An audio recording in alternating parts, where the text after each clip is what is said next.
So we look back at last season. At this stage, Liverpool had 28 points, a 5-point lead. Why do you think they haven't maintained that this season? I think there's definitely more than one reason. I think there's a few. That's been spoken about quite a lot. I think if you start at the top end of the pitch and look at what Mo Salah did last season, was one of the greatest seasons we've ever seen from an individual player in the Premier League. He was never going to have a season like that again. And I think that's one of the reasons why Liverpool loaded up at the top end of the pitch as well, maybe to spread that load. I think in terms of Liverpool bringing players in, the number of players they brought in, now I felt last season they needed to bring 7 players in.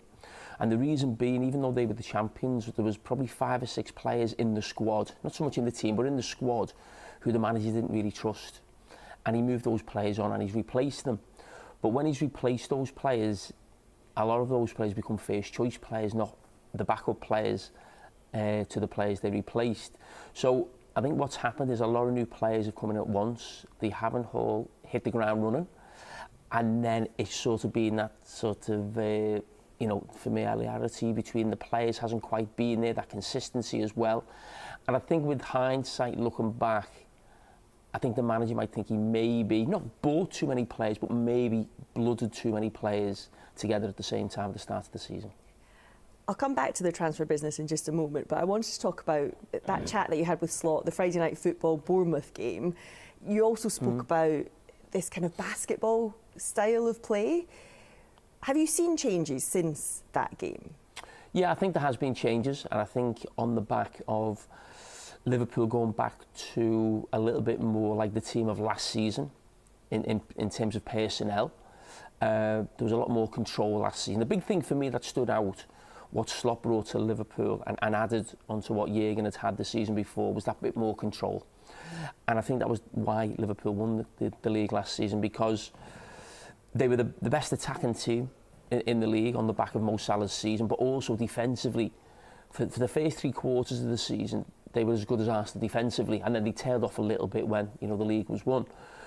But this season, defensively, it hasn't been right, and that was something that worried me a little bit before the league started. The Community Shield against Crystal Palace, there was a game against AC Milan in pre-season, and it didn't feel like the Liverpool we'd seen last season. Now, I think a lot of that is to do with almost every player the manager's bought is an attacking player, and that's even including fullbacks. So I think that gives you a little snapshot of maybe the reasons why.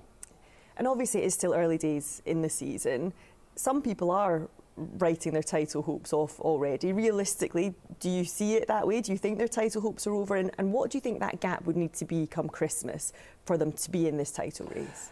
I don't think they're over. I think they're hanging by a thread.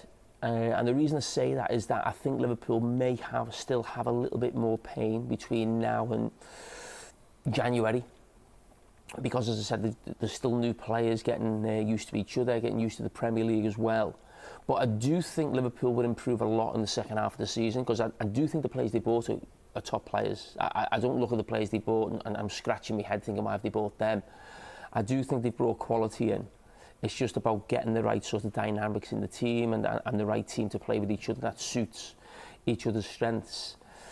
And I think if Liverpool could be in a situation where they were maybe 5 or 6 points behind, who I think the leaders would be Arsenal, who look the best team in the league right now. I think second half of the season, Liverpool could put real pressure on that team, because they haven't won the Premier League before. Liverpool have, Manchester City have as well, and that'll be playing on Arsenal's minds second half of the season. So, yeah, I think they'll need to be, as I said, 5 or 6 points. If it starts getting closer to 10, I think that's too much, because Arsenal are a fantastic team. And we know that Liverpool haven't retained the title since the 80s. Do you think maybe the expectations were too high this season, thinking, oh, we won it last year, we can do it again this year? No, I don't think so. I think the idea and the reason why there's a little bit of disappointment and maybe pressure around Liverpool is because Liverpool won the league comfortably last season, and then they went and spent a lot of money on quality players. So I think the feeling probably around Liverpool and the supporters was, we've won the league, this could be an era of domination. Maybe you win the league 3 times in 5 years, something along those type of lines. And I think when it started so badly, that's where, sort of the shock is. Because Liverpool aren't a million miles away from the top of the league and will be there or thereabouts at the end of the season. But I do think there was a feeling amongst Liverpool supporters was, oh, this is time to put our foot on the pedal and really go and win another league title again and be the team to beat under Slot over the next 3 or 4 years. But I mean, I must just add in though, I think on the last title in 2020, I think the defence of the title, to be fair to Liverpool, they were absolutely decimated by injuries, all in the same position. I think the 4 centre-backs were all out with long-term injuries, so I mean, they were never going to win the league title, you know, that season on the back of that. But this season, to start with, has been a slight disappointment and they've got work to do. What about expectations in terms of the Champions League? Because could you see Slot kind of turning his attention from retaining the Premier League title to winning the Champions League? That's where his focus goes. Yes, I think Slot has a little obsession with the Champions League. He speaks about Paris Saint-Germain a lot last season on the back of losing them. He speaks so well of them. He almost admired losing to that team, and that the fact that they went on to win the tournament and the way they won it, the way they played in the final. I think he loves managers whose teams play that type of football. That's how he envisages his team playing at their absolute best. And that's why, on the back of last season, talking about Liverpool having control, he wanted more flair. You can see about the players that he's brought in. But when you spend that much money, you have to be one of the favourites for the Champions League. And I actually bumped into Arne Slot in the summer. When he was away, we were both on holiday, bumped into him. And he was there with his family, and I thanked him and his family for what he'd done for Liverpool last season in terms of winning the league. And he introduced me as a Champions League winner to his wife and his kids. And I'd almost feel like he was like, that's our next step. I could feel it the way he said it. You know, we've won the league, but we want to win the Champions League. It was that type of way of sort of saying. It just stuck with me in his head, thinking, oh, he desperately, you can feel he wants that. As, listen, all top managers do. And when you're a manager of Liverpool, the club is synonymous with, you know, the Champions League. So we have to go close, you know. And I say we because, as I said, that competition and the club means so much to me. And yeah, Liverpool, for me, have to get to the semi-finals. Let's talk a bit more about transfers then, because in the summer we saw them spending this huge amount of money, kind of British record spend, over £400 million. A lot of people were saying, you know, Liverpool have won the league before a ball had even been kicked because of their transfer business. How do you reflect on the window now and the business that they did? Yeah, I mean, listen, it was a lot of money. I felt they did need to bring that number of players in. Because, you know, I can go through the team of last season or the squad. So Simicast, the manager didn't really have confidence in him, so you needed to buy a left back. Kwanzaa moved on. Jarell Kwanzaa, young player, the manager didn't really have confidence in. They brought, you know, a young player in from Italy, but still needed another body. They had to replace Trent. Harvey Elliott moved on. Again, the manager didn't have much confidence in him, so he went and bought another number 10, if you like, in Wirtz. Nunes, you know, the manager never had confidence in him, so he's gone and brought in, you know, Isaac, and obviously we've got the tragic situation of Diogo Jota. So then another attacking player comes in. So they were replacing players the manager didn't have confidence in last season. But in terms of spending the big money on Isaac and Ekitike, who were both playing the same position, both in the same summer, that was a little one where I was scratching my head a little bit. But I understand that they weren't quite sure they're going to get Ekitike, they weren't sure they're going to get Isaac to the last minute, and they've ended up with both of them. How that works going forward, I'm not quite sure. I'm not quite sure you can get them both in the same team at the same time. And when you've spent that type of money and it just becomes one or the other, doesn't feel very Liverpool-like to me, or certainly the way we've conducted our transfer business in the last few years. So how should it work going forward? Should it just be a straight fight for the number 9 position between those two players? Or, I mean, you've kind of alluded to it there, that you just don't think there's a way of getting them both in this side. I think it's tough. I think it's tough to who does play with two strikers. You look at Manchester City with Erling Haaland. They had another striker, Alvarez, who was a World Cup winner. What is one of the best strikers in the world? It didn't work. They had to sell him to Atletico Madrid in the end. And now they've got Marmoush. He's on the bench. It's difficult the way the game is now with so many bodies in midfield to have players who play right up the top end of the pitch. Now there's talk about Ekitike, he could play to the left. I thought that might be an option. I hadn't seen him play for the left, but that many people were saying it. I thought, well, okay, maybe the manager will use that option. He hasn't really. And he's been fantastic through the middle. That's his position. So the more he plays well, the more it makes it difficult for Alexander Isak when he's back fully up to speed and fit and fine, because he'll want to play every game as well. So, yes, you need competition for places. Of course, you need a big squad. I get all that. But in a team, certain players need to know they're playing. Certain players need to know that the squad players, and sometimes we have too many players who all think they should be playing. That's when it can cause a problem. Could it have a detrimental effect on either of these players then, from a player's perspective, when you're put in that position of thinking you're going to be starting in this team, but then you're actually told, actually, we can't work out a way to get you in this side, and every week you feel like you should be playing? Could it have a detrimental effect on? Yeah, it can, and it'll have to work itself out at some stage, where maybe one becomes first choice, or someone is happy, or they maybe rotate them.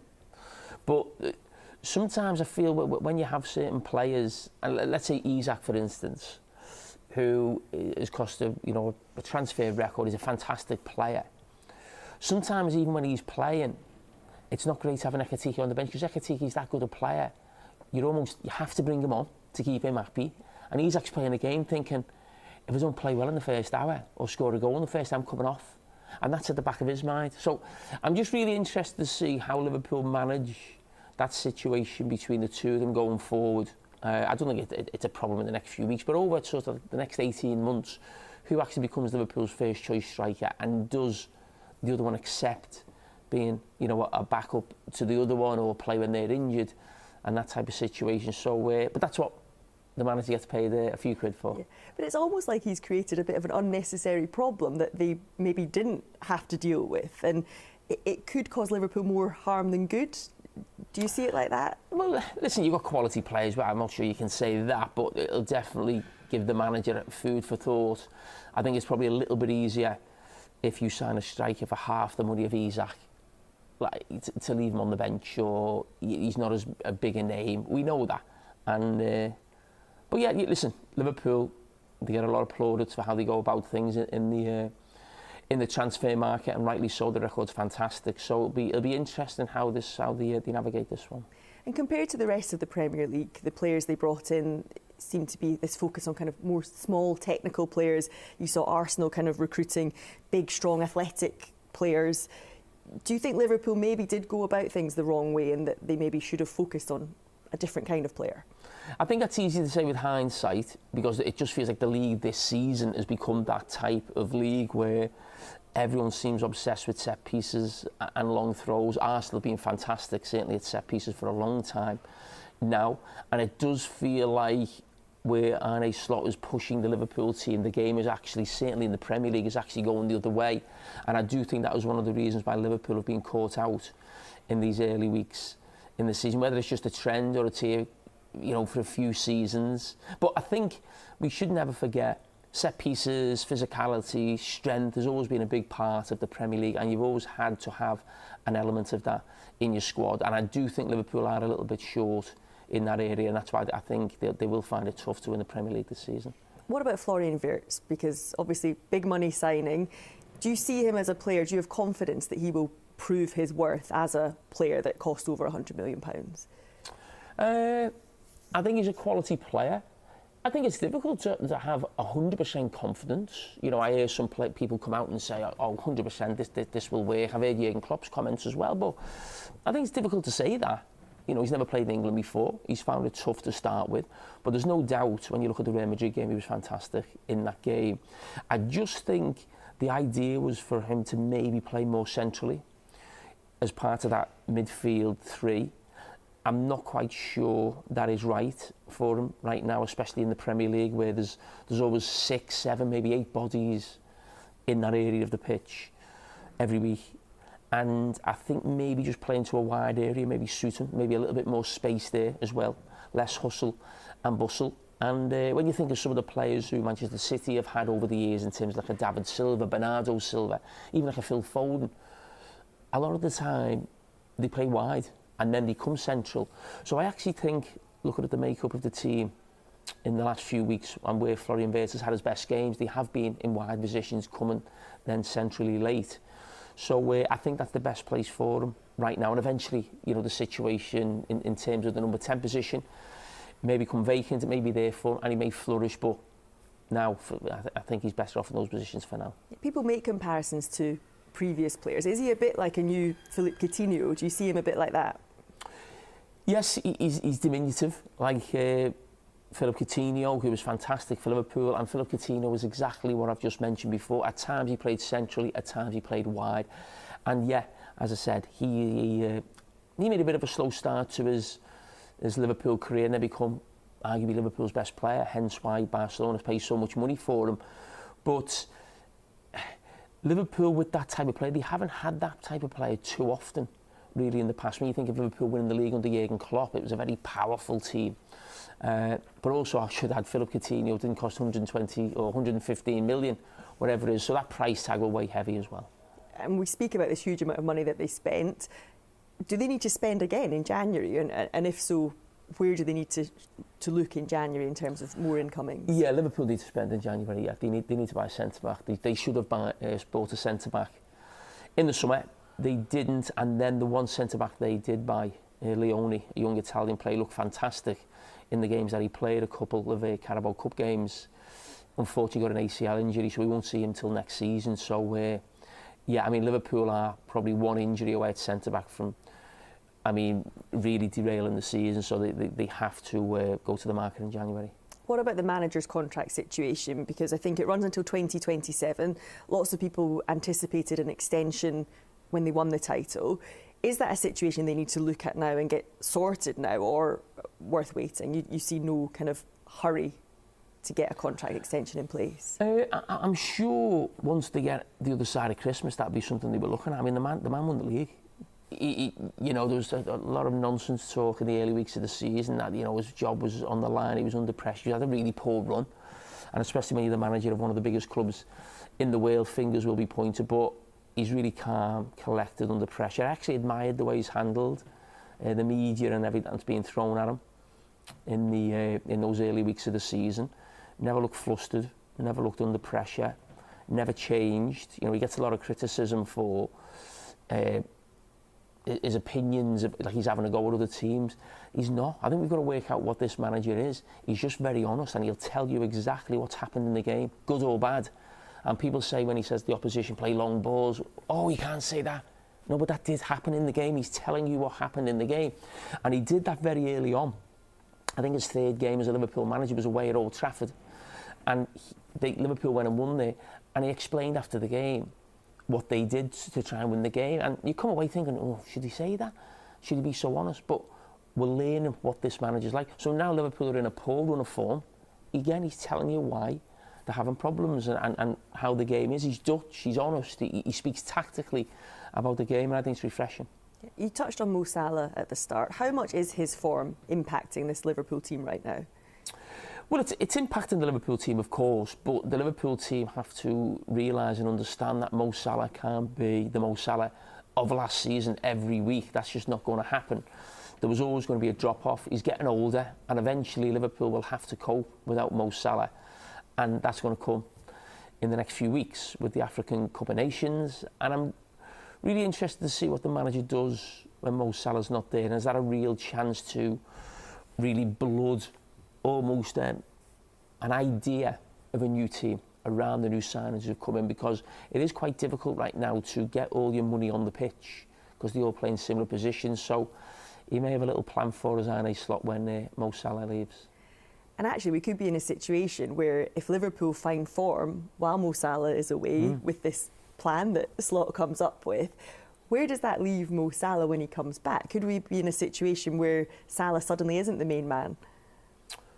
Yeah, it could do that. That's football. That's the nature of it. Whether it's through injury, you're missing to go play away for your country. If the team and the manager fall on something that works, a tactical, idea, a plan to get certain players in the team, he will go with it. And the reason you would go with it is just because of the age.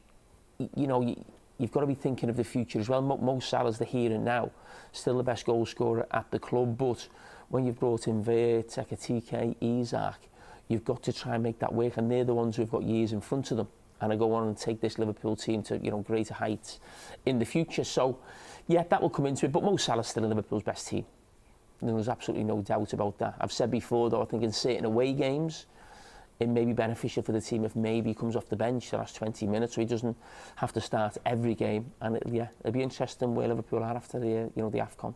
And what about Virgil van Dijk? Because another man whose form has come under the spotlight a little bit. We saw Wayne Rooney with some interesting comments about Van Dijk. Van Dijk obviously had a little nibble back. What have you made of Van Dijk's form? I actually don't think Van Dijk has been in poor form, really, to be honest. I think it's very difficult when the team's not playing well for any player to be at the best. The team aren't set up, you know, great defensively in terms of what's been in front of them. At times, his partner's just had a really poor start to the season. That can't be easy. You're not just playing your own game, then you're trying to manage the guy next to you who needs real help, Canate. So I think Virgil van Dijk's put on a lot of great performances this season. The one that really stands out for me was away at Newcastle, the home game against Arsenal as well. So in the main, he's been one of Liverpool's best players, I think, alongside Szoboszlai this season. But no, when you've set the standards he has, he's the captain of the club, he's the figurehead, he comes out and speaks, you know, after every game as well. So, yeah, you have to take a little bit of stick now and again, especially off Wayne Rooney. So overall, earlier you said you think there's the title defence chances are quite slim. What is the expectation then for this season in terms of Premier League, where they're going to finish, and the Champions League? Well, I think Liverpool will improve in the second half of the season. They have to. And I think they will push whoever goes on to win the title, which I think will be Arsenal, really close. But they have to have a real push for the Champions League. They have to. And the fact that Liverpool have gone out the Carabao Cup early now, they have to have a really good run in the FA Cup. It's not a competition notoriously we do well in, or we've had a great record in over the years. We've always done a lot better in the other competition. But I think we're going out of the Carabao Cup early. Liverpool have to have a really good run and strong run and look to win one of the cup competitions. Fingers crossed that's the Champions League. But yeah, I think with Liverpool's history in the Champions League, the team will get better second half of the season. Liverpool have got to have a strong shout for that.